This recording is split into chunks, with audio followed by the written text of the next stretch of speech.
Quand on me fait mal, ça me rend malin. Tiens, j'ai fait un rêve.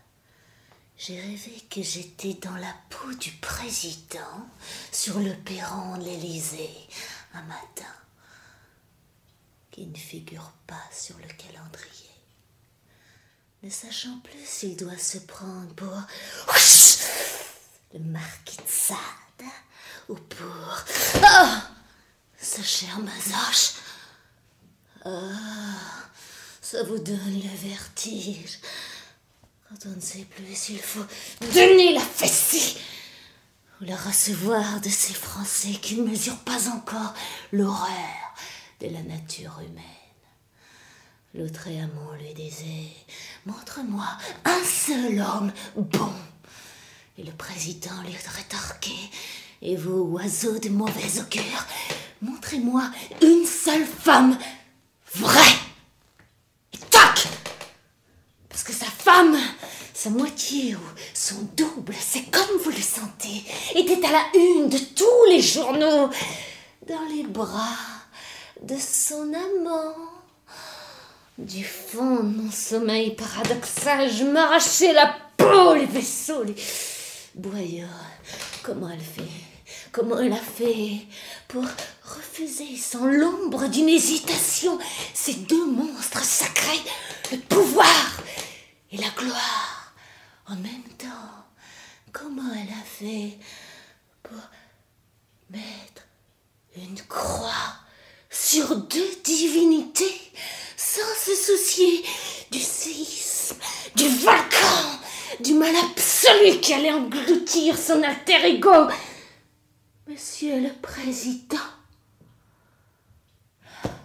Pour tout vous dire, je n'y avais jamais cru à l'amour avant ce jour. Je suis dans sa peau ou dans la peau de celle qui lui a fait la peau. Je ne sais plus, c'est confus. Je me dis, en me prenant pour lui, que si je relève ce double défi, vaincre l'humiliation et l'humilité, je serai immortel.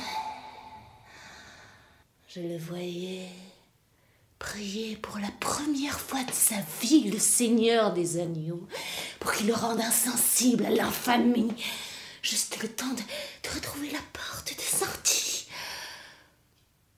Fouquet, il a réalisé en quelques secondes que ce sera elle, la Vénus à la fourrure, qui va lui permettre de prendre sa revanche sur le destin funeste d'un homme qui avait déjà les yeux crevés quand il vit la vérité.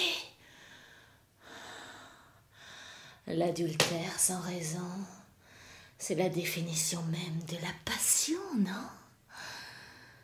Cette nouvelle promue sera providentielle, même si elle n'est pas tombée du ciel. Avant de le lui demander, il savait qu'elle allait dire oui. Sa main, c'était la main de Dieu. Parce que l'enjeu n'était pas l'honneur perdu d'un ver de terre, mais les draps souillés de tout son univers. J'exagère à peine. Il ne croit pas en Dieu. Mais il peut vous le jurer aujourd'hui que ce soir-là, il y était au Fouquet's. Il y était. Il a retourné le destin d'un revers de main. Et il voudrait maintenant en faire autant avec l'opinion qu'il a abandonnée au fil du temps.